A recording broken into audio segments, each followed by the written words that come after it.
mga kabusing! Welcome back to my vlog! So for today's video nga mga kabusing, ang pag-usapan natin ay ang Manhunt Star International mga kabusing, na kung saan panalo naman mga kabusing ang ating pambato from the Philippines na naging second runner-up na mga kabusing. Grabe talaga mga kabusing, no? Ito po ay ginanap sa bansang Thailand at syempre grabe mga kabusing, no?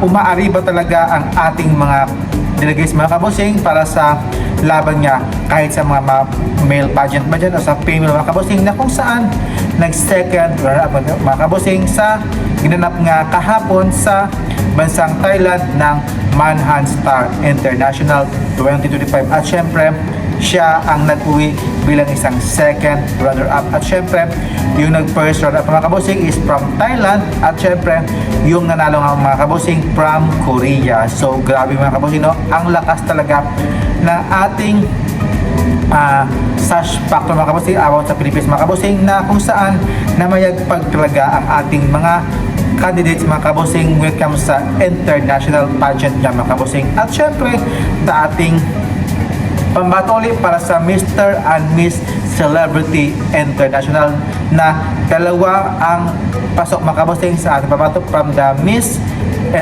Celebrity at Mr. Celebrity mga kabusing from the Philippines, na bilang isang influential nation of the year niya mga kabusing. Para sa round 2 mga kabusing, pasok ang ating dalawang pambato sa women's category sa Miss, at syempre sa Mr. naman si Mark Marasigan, na grabe mga kabusing, no? I'm so excited talaga mga kabusing sa laban ito ni Mark mga kabusing, kasi from the start pa lang from the Mr. Pilipinas, ito talaga yung sinusuport na mga kabusing si Mark Marasigan, na kung saan grabe mga kabusing, no? Sobrang gwapo niya, ang ganda ng kanyang katawan, very charming pa, at ang bata pa nito mga kabusing, I think nasa 21 or 20 mga kabusing ito si Mark Marasigan. Kaya grabe, tuloy lang mga kabusing para sa finals round mga kabusing. Ngayon is for the second round, next naman is for the final nga mga kabusing, at sa third round nga mga kabusing. Kaya laban lang Mark Marasigan at sa isang Miss Celebrity Philippines mga kabusing.